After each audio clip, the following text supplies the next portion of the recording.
प्रत्येक शेतकऱ्याच्या हृदयाचा ठोका चुकवणाऱ्या अत्यंत महत्त्वाच्या बातम्यांच्या बुलेटिनमध्ये आपले स्वागत आहे. आजच्या बातम्यांमध्ये आपण पाहणार आहोत पीक विमा, शेतकरी कर्जमाफी आणि नमो शेतकरी योजनेच्या हप्त्याबाबत आलेले अत्यंत महत्त्वपूर्ण अपडेट्स. यासोबतच राज्याच्या राजकारणात उडालेली खळबळ, विरोधकांचे सरकारवर होणारे गंभीर आरोप आणि निसर्गाच्या लहरीपणामुळे बळीराजावर ओढवलेले अस्मानी संकट, या सर्व घडामोडींचा आपण अत्यंत सविस्तर आढावा घेणार आहोत. त्यामुळे ही माहिती शेवटपर्यंत लक्ष देऊ नका. सुरुवात करूया राज्याच्या कृषी क्षेत्राला हादरवून सोडणाऱ्या एका अत्यंत चिंताजनक बातमीने. मराठवाड्यातील 3 जिल्ह्यांमध्ये सध्या भयावह परिस्थिती निर्माण झाली आहे. पावसाने मारलेल्या दडीमुळे आणि पावसाच्या प्रदीर्घ खंडामुळे मराठवाड्यातील छत्रपती संभाजीनगर, जालना आणि बीड या तिन्ही जिल्ह्यांमधील खरीप पिके आता अक्षरशः माना टाकू लागली आहेत. विशेषतः हलक्या जमिनीमध्ये पावसाचा प्रचंड ताण बसल्याने हा ताण आता थेट सर्वच पिकांच्या मुळावर उठला आहे. ऐन पावसाळ्यात बळीराजाच्या डोळ्यात पाणी आणणारी ही परिस्थिती पाहता विरोधकांनी आता आक्रमक पवित्रा घेतला असून सरकारने तातडीने या जिल्ह्यांमध्ये दुष्काळ जाहीर करावा आणि शेतकऱ्यांना भरीव मदत द्यावी, अशी जोरदार मागणी राजकीय वर्तुळातून होऊ लागली आहे. सत्ताधारी मात्र अजूनही परिस्थितीवर लक्ष ठेवून असल्याचे सांगत आहेत, परंतु वावरात उभ्या असलेल्या पिकांची अवस्था पाहून शेतकऱ्यांचा जीव मात्र टांगणीला लागला आहे. शेतकऱ्यांच्या अनुदानाच्या बाबतीतही एक मोठा आणि धक्कादायक निर्णय समोर आला आहे. नॅशनल हॉर्टिकल्चर बोर्ड म्हणजेच NHPच्या अनुदान मर्यादेमध्ये शासनाकडून मोठी कपात करण्यात आली आहे. या नव्या निर्णयानुसार शेतकऱ्यांना मिळणाऱ्या 35% अनुदानामधून आता थेट GSTची कपात होणार आहे. अगोदरच आर्थिक संकटात असलेल्या शेतकऱ्यांसाठी हा निर्णय म्हणजे दुष्काळात 13वा महिना ठरत आहे. सरकारच्या या धोरणावर विरोधकांनी कडाडून टीका केली असून शेतकऱ्यांच्या ताटातील घास हिरावून घेण्याचे काम हे सरकार करत असल्याचा गंभीर आरोप विरोधी पक्षातील नेत्यांनी केला आहे. दुसरीकडे शेतकऱ्यांना थोडासा दिलासा देणारी एक बातमी म्हणजे कर्ज वसुलीसाठी कुठल्याही शेतकऱ्याचा ट्रॅक्टर जप्त करायचा नाही, अशी सक्त ताकीद भारतीय जनता पार्टीचे प्रदेशाध्यक्ष चंद्रशेखर बावनकुळे यांनी दिली आहे. या संदर्भात महसूल विभागाकडून सर्व तहसीलदार आणि तलाठ्यांना अत्यंत महत्त्वाचे आणि तातडीचे आदेश देण्यात आले आहेत. मात्र यावरूनही राजकीय वर्तुळात श्रेयवादाची लढाई सुरू झाली असून निवडणुका जवळ आल्यानेच सत्ताधाऱ्यांना अचानक शेतकऱ्यांचा पुळका आल्याची खोचक टीका विरोधकांकडून केली जात आहे. आता वळूया बाजार समितीमधील शेतमालाच्या दरांकडे. अहिल्यानगरमध्ये कांद्याच्या दराने मोठी उसळी घेतली असून कांद्याचा भाव तब्बल 4,500 रुपये प्रति क्विंटलपर्यंत पोहोचला आहे. बाजार समितीमध्ये लिलावासाठी 1 लाख गोण्यांपर्यंत विक्रमी आवक होत असली तरी वस्तुस्थिती मात्र वेगळीच आणि दुर्दैवी आहे. कारण वाढलेल्या या दराचा फायदा बहुतांश शेतकऱ्यांना मिळतच नाहीये. केवळ 20% शेतकऱ्यांकडेच सध्या कांदा शिल्लक आहे, तर उर्वरित शेतकऱ्यांनी आपला कांदा अगोदरच मातीमोल भावाने विकून टाकला आहे. इकडे कांद्याचे दर वधारले असले तरी टोमॅटो उत्पादक शेतकऱ्यांच्या पदरी मात्र घोर निराशा पडली आहे. पावसाचा खंड आणि बाजारपेठेमध्ये अचानक झालेली टोमॅटोची विक्रमी आवक यामुळे टोमॅटोचे दर अक्षरशः कोसळले आहेत. बाजारातील या विषमतेमुळे शेतकरी मात्र कायम भरडला जात आहे. राजकीय पातळीवर आजची सर्वात मोठी बातमी आली आहे ती पुण्यातून. काँग्रेस नेते राहुल गांधी यांनी पुण्यामध्ये बोलताना एक अत्यंत महत्त्वपूर्ण आणि घणाघाती विधान केले आहे. महिलांवर इतर कोणाच्याही नव्हे तर स्वतःचाच अधिकार आहे, असे सांगताना त्यांनी देशातील महिला हीच भारताची खरी ताकद असल्याचे ठणकावून सांगितले. यावरून आता राजकीय वर्तुळात मोठ्या चर्चांना उधाण आले असून सत्ताधारी आणि विरोधकांमध्ये आरोप प्रत्यारोपांच्या फैरी झडताना दिसत आहेत. याच दरम्यान मिनी ट्रॅक्टर वाटप योजनेतील अनियमिततेच्या चौकशीची मागणी जोर धरू लागली आहे. या योजनेत अपात्र व्यक्तींना लाभ दिला जात असल्याची धक्कादायक बाब समोर आली असून या प्रकरणाची सखोल चौकशी व्हावी यासाठी अनुसूचित जाती कल्याण समितीला एक सविस्तर निवेदन देण्यात आले आहे. या योजनेत मोठा भ्रष्टाचार झाला असून सत्ताधाऱ्यांच्या जवळच्या लोकांनाच याचा फायदा मिळत असल्याचा संशय विरोधकांनी व्यक्त केला आहे. राज्यातील पाणी टंचाईचा प्रश्न ऐन पावसाळ्यातही गंभीर स्वरूप धारण करत आहे. पावसाळा सुरू असूनही मजुरी सोडून ग्रामस्थांना पाण्याच्या शोधात भटकावे लागत आहे. आपली तहान कशी भागवायची हा प्रश्न त्यांच्या समोर उभा आहे. आगार परिसरामध्ये तब्बल 3 आठवड्यांपासून नळ कोरडेठाक पडले आहेत. प्रशासनाचे याकडे पूर्णपणे दुर्लक्ष होत असल्याचा आरोप स्थानिकांनी केला आहे. दुसरीकडे कापूस उत्पादक शेतकऱ्यांसाठी बाजारातून एक वेगळीच बातमी येत आहे. कापसाचा अंदाज पूर्णपणे चुकला असून तब्बल 325 लाख गाठी बाजारामध्ये दाखल झाल्या आहेत. हंगाम संपायला अद्याप 2 महिने शिल्लक असताना आकड्यांचा खेळ करून सरकारवर आणि बाजारपेठेवर दबाव निर्माण करण्यासाठीच या चुकीच्या आकडेवारीचा वापर केला जात असल्याचा आरोप शेतकरी संघटनांकडून केला जात आहे. आंतरराष्ट्रीय पातळीवरही एका मोठ्या बातमीने खळबळ उडवून दिली आहे. अमेरिकेचे माजी राष्ट्राध्यक्ष डोनाल्ड ट्रम्प यांनी कॅनडाला एक मोठा झटका दिला आहे.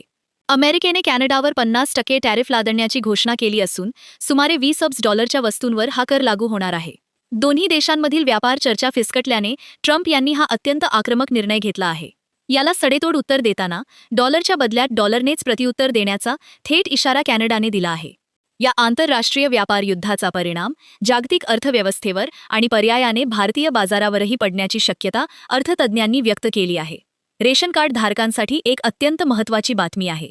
ई-पॉस यंत्रणेतील तांत्रिक अडचणींमुळे रेशन वाटपामध्ये मोठा बदल करण्यात आला असून आता 3 ऐवजी एकाच महिन्याचे धान्य मिळणार आहे. याचबरोबर अकोला परिसरामध्ये रेशनचा गैरफायदा घेणाऱ्या तब्बल 10,781 लाभार्थ्यांना रेशन यादीतून थेट वगळण्यात आले आहे. सलग 6 महिने रेशन न उचलणे आणि ई-केवायसी पूर्ण न करणे यामुळे प्रशासनानेही कठोर कारवाई केली आहे. या कारवाईमुळे बनावट रेशन कार्ड धारकांचे धाबे दणाणले आहेत. हवामान खात्याच्या ताज्या अंदाजानुसार अल निनोचा जोर वाढणार असल्यामुळे पावसाची लय पूर्णपणे बिघडण्याची शक्यता आहे. संपूर्ण आठवडाभर ढगाळ वातावरण राहील आणि फक्त हलक्या सरी पडतील असा अंदाज व्यक्त होत आहे. 25 ते 27 ऑगस्ट दरम्यान जिल्ह्यामध्ये हलक्या पावसाची शक्यता वर्तवली जात आहे. पावसाच्या या अनियमिततेमुळे कृषी क्षेत्राला मोठा फटका बसत आहे. सोयाबीन पिकाची अवस्था अत्यंत दयनीय झाली असून पीक अक्षरशः करपण्याच्या मार्गावर आहे. येलो मोझॅक नावाच्या भयानक रोगाचा प्रादुर्भाव वाढल्याने यंदा सोयाबीनच्या उत्पादनात मोठी घट होणार हे आता निश्चित मानले जात आहे. कृषी विभागाने तातडीने या नुकसानीची पाहणी करावी अशी मागणी शेतकऱ्यांकडून केली जात आहे. बाळापूर तालुक्यावर तर दुष्काळाचे भयंकर सावट पसरले असून 90% शेती धोक्यात सापडली आहे. पावसाचे प्रमाण अत्यल्प असल्याने आणि सततच्या ढगाळ वातावरणामुळे पिकांवर रोगराई वाढली असून जनावरांच्या चाऱ्याचा प्रश्नही आता ऐरणीवर आला आहे. रोहनखेड परिसरामध्ये कपाशीवर बुरशीसह मावा आणि पांढऱ्या माशीचा मोठा प्रादुर्भाव झाला आहे. तपासणीचा अहवाल कृषी आयुक्तालयाकडे पाठवण्यात आला आहे. मात्र नुकसान भरपाई नेमकी कधी मिळणार याकडे आता अकोला जिल्ह्यातील नुकसानग्रस्त शेतकऱ्यांचे डोळे लागून आहेत. अनेक ठिकाणी सोयाबीनचे बियाणे उगवलेच नसल्याच्याही गंभीर तक्रारी येत आहेत. सिंचन विहिरींच्या अनुदानाबाबत शेतकरी अद्यापही प्रतीक्षेत आहेत. 10 कोटी रुपयांचा निधी कधी मिळणार असा प्रश्न विचारला जात आहे. अकोला परिसरामध्ये चालू वर्षामध्ये 1,60,00,000 निधी प्राप्त झाला आहे. मात्र तो शेतकऱ्यांपर्यंत पोहोचण्यास प्रशासकीय दिरंगाई होत असल्याचा आरोप होत आहे. इकडे शिक्षण क्षेत्रात समग्र शिक्षा अभियानांतर्गत काम करणाऱ्या कंत्राटी कर्मचाऱ्यांसाठी एक आनंदाची बातमी आहे. 10 वर्षे सेवा पूर्ण केलेल्या कर्मचाऱ्यांना आता अधिसंख्य पदावर नियुक्ती देऊन कायम केले जाणार असून त्यांच्या वेतनातही मोठी वाढ होणार आहे. बुलढाणा जिल्ह्यातील पात्र कर्मचाऱ्यांनाही या निर्णयाचा लाभ मिळणार आहे. परंतु बुलढाणा जिल्ह्यामध्ये शेतकरी मात्र अत्यंत चिंतेत सापडला आहे. सोयाबीनच्या भावामध्ये मोठी घसरण झाली असून प्रति क्विंटल 700 रुपयांची घट दिसून येत आहे. बुलढाणा बाजार समितीमध्ये सध्या सोयाबीनला केवळ 4,000 रुपये इतका दर मिळत आहे. पावसाची दडी आणि बहरलेली खरीप पिके धोक्यात आल्याने शेतकऱ्यांची चिंता शिगेला पोहोचली आहे. कपाशी आणि तूर सध्या वाढीच्या टप्प्यामध्ये आहेत. मात्र मशागत आणि फवारणीचा खर्च अवाढव्य वाढल्याने शेतकरी आर्थिक कोंडीत सापडला आहे. या सर्व परिस्थितीला सरकारचे चुकीचे धोरण जबाबदार असल्याचा आरोप विरोधी पक्षनेते वारंवार करत आहेत. प्रशासकीय पातळीवर आता ग्रामपंचायत कर्मचाऱ्यांच्या हजेरीवर बायोमेट्रिकची करडी नजर असणार आहे. पंचायत समित्यांना तसे सक्त निर्देश देण्यात आले असून ग्रामपंचायतींमध्ये GPS प्रणालीची अंमलबजावणी सुरू करण्यात आली आहे. विकास कामांच्या बाबतीत वाशिम जिल्ह्यातील 3 बॅरेजसाठी तब्बल 455 कोटी रुपयांच्या कर्ज सहाय्यास मंजुरी मिळाली आहे. नाबार्डच्या सहाय्याने हा प्रकल्प पूर्ण होणार असून जलसंपदा विभागाचा तसा शासन निर्णयही जारी करण्यात आला आहे. बाजारात हरभऱ्याच्या दरामध्ये सध्या चढ उतार दिसून येत असून आवक स्थिर आहे. गत आठवड्याच्या तुलनेत हरभऱ्याच्या दरात 400 रुपयांची वाढ दिसून आली आहे. जमीन मोजणीच्या मुद्द्यावरून भगतवाडीमध्ये शेतकऱ्यांचा मोठा उद्रेक पाहायला मिळत आहे. पूर्वसूचनेविना शेत जमिनीची मोजणी सुरू केल्याने शेतकऱ्यांनी याला तीव्र विरोध दर्शवला आहे. रेल्वे रुंदीकरणासाठी होत असलेल्या या भूसंपादनाच्या हालचालींमुळे शेतकऱ्यांची चिंता वाढली असून संतप्त शेतकऱ्यांनी मोजणीचे काम पाडून बंद पाडले आहे. सरकारच्या या दडपशाही विरोधात शेतकरी संघटना आक्रमक झाल्या आहेत. तरुणांच्या रोजगाराबाबतही एक धक्कादायक आकडेवारी समोर आली आहे. देशातील तब्बल 8.77 कोटी तरुण सध्या शिक्षण, रोजगार आणि प्रशिक्षणापासून पूर्णपणे वंचित आहेत. 15 ते 29 वयोगटातील तरुणांची ही संख्या देशाच्या भविष्यासाठी अत्यंत चिंताजनक मानली जात आहे. बेरोजगारीच्या या मुद्द्यावरून सरकार पूर्णपणे अपयशी ठरल्याचा हल्लाबोल विरोधकांनी केला आहे. सोलापूर जिल्ह्यामध्ये गेल्या 10 वर्षांतील सर्वात कमी पाऊस यंदा ऑगस्ट महिन्यात नोंदवला गेला आहे. जून आणि जुलै महिन्याची पावसाची सरासरीही यंदा गाठता आलेली नाही. त्यामुळे उर्वरित दिवसांमध्ये दमदार पावसाची सर्वजण चातकासारखी प्रतीक्षा करत आहेत. सोलापूर जिल्ह्यामध्ये केवळ 3 लाख मेट्रिक टन साखर शिल्लक असून संपूर्ण राज्यात 17 लाख मेट्रिक टन म्हणजे जेमतेम 2 महिने पुरेल एवढाच साठा उरला आहे. मोजक्याच कारखान्यांकडे साखर शिल्लक असल्याने आगामी काळात साखरेचे दर आणखी भडकण्याची शक्यता आहे. सोलापुरातील 2500 शिक्षकांचे ई-केवायसी प्रलंबित असून त्यासाठी 20 सप्टेंबरपर्यंत मुदतवाढ देण्यात आली आहे. घोरसगाव तलाव पूर्णपणे कोरडा पडला असून शेतीसह पिण्याच्या पाण्याचा प्रश्न अतिशय गंभीर झाला आहे. 20 ते 25 साठवण तलावांची अवस्था अत्यंत बिकट आहे. गतवर्षी सीना नदी 3दा ओव्हरफ्लो झाली होती, मात्र यंदा निम्मा पावसाळा संपला तरीही नदी कोरडीच आहे. मालेगाव तालुक्यामध्ये गेल्या 20 दिवसांमध्ये केवळ 10 मिलीमीटर इतकाच पाऊस झाला आहे. पावसाच्या या ओढीमुळे खरीप पिके संकटात आली असून तब्बल 90,000 हेक्टरवरील पिके धोक्यात सापडली आहेत. पिळकोस परिसरामध्ये पावसाने विश्रांती घेतल्याने शेतकऱ्यांची आंतरमशागतीसाठी लगबग सुरू आहे. कोळपणीसह डवरणीच्या कामांना वेग आला असून तण नियंत्रणावर भर दिला जात आहे. मात्र युरिया खतासाठी शेतकऱ्यांची मोठी वणवण सुरू आहे. बफर स्टॉक उपलब्ध असूनही खत मिळत नसल्याने शेतकऱ्यांमधून मोठा संताप व्यक्त केला जात आहे. ठराविक गावांमध्येच युरियाचे वितरण होत असल्याचा गंभीर आरोप होत असून खत माफियांचा सुळसुळाट वाढल्याची चर्चा राजकीय वर्तुळात रंगली आहे. जुनी शेमडीमधील 319 लाभार्थ्यांची घरकुल यादी अखेर जाहीर करण्यात आली आहे.